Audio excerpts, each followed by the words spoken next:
Is it worth it to win the next election? If some of this rhetoric results in trans people being abused on the streets, is it worth it? So strong policy differences. Would a stronger line on trans rights have helped to win those by-elections, do you think? No, I think what we need to do on trans rights, which is a very sensitive area of policy. Is it being treated sensitively, do you think, Mr. Rowley? I think it is being treated. So the Prime Minister making a joke about whether a woman can have a penis or not is sensitive, is it? Well, I think what we need to do is that sensitive. Do you think that's sensitive? Paul, I think what we need to make sure we do is we approach these things with sensitivity, but we also recognise that people have concerns about this, and that we bring forward guidance, we bring forward how the government approaches this in a way which is careful, but we don't abolish reality, right? We look at what is happening. We need to balance off different competing rights here, and the way to do that is to take a clear, hard look at it and make sure that the policies we bring forward work for the long term. But if this is going to be one of the issues that's weaponised ahead of the next election, migration is another thing which people undoubtedly care about. You know, it makes perfect rational sense to talk about migration ahead of the next election. But if we're going to see rhetoric around trans rights and migrants increasingly weaponised in order to win the next election, it's not going to remain sensitive and rational, is it, that debate? It's going to get nasty.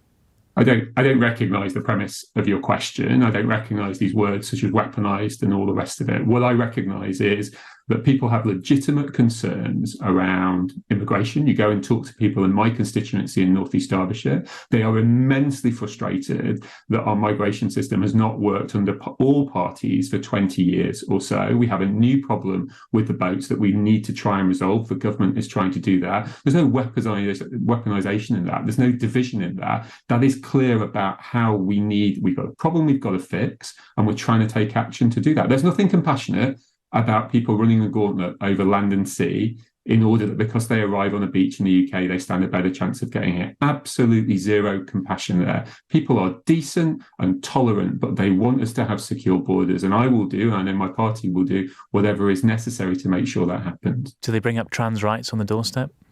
People want people to have plain speaking, and it is reality. I'm from the LGBT community, and the reality, Paul, is that this discussion has gone into slightly strange places on both sides, pushed by significant activist groups. And the people like me standing in the middle want to make sure that we balance competing rights here, but we also recognise that there are a series of inalienable truths. We need to be tolerant, decent, sensitive to people, but we also need to recognise that there are legitimate concerns here. And I think less listening to activists on both sides and more thinking through careful, calm and appropriate policies to make sure this works for the long term. But it's not going to be like that, is it? If this is singled out as an issue that you do think can drive a wedge with Labour, it is going to keep coming back to whether a woman can have a penis, as we've seen the Prime Minister joke about. I'm all for the decency and the debate that you're talking about, and I totally recognise there are competing rights here. I see it all the time on Twitter. If I ever mention anything about trans rights or women's rights, we see that there are really passionate views about all of this. But as a responsible government, you've got to treat this carefully, haven't you? And in all likelihood, if it's going to be weaponised ahead of the next election, the rhetoric is going to get nasty. Well, you keep bringing in this point about weaponisation. There is no weaponisation going on. A woman can't have a penis.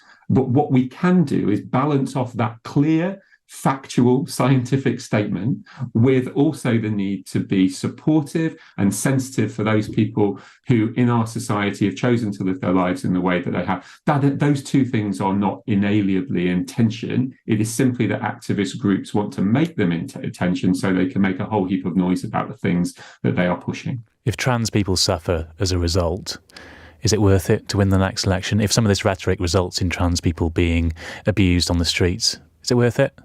As I say, Paul, there is no intention of anybody to do anything like that. But what we've got to be clear is that a responsible government has a responsibility to balance competing rights, and no amount of shouting, no amount of screaming, no amount of emotive calls from certain sides is going to move us away from the reality that it's perfectly reasonable for people in North East Derbyshire to say there are a series of basic truths which nobody's going to abolish, however much they want to shout, however much they want to scream about it, and also that they want to be tolerant and welcoming of everybody who chooses to live their lives in the way that they choose. That is a completely reasonable thing to do, and it's time we listen less to activists and more focused on that.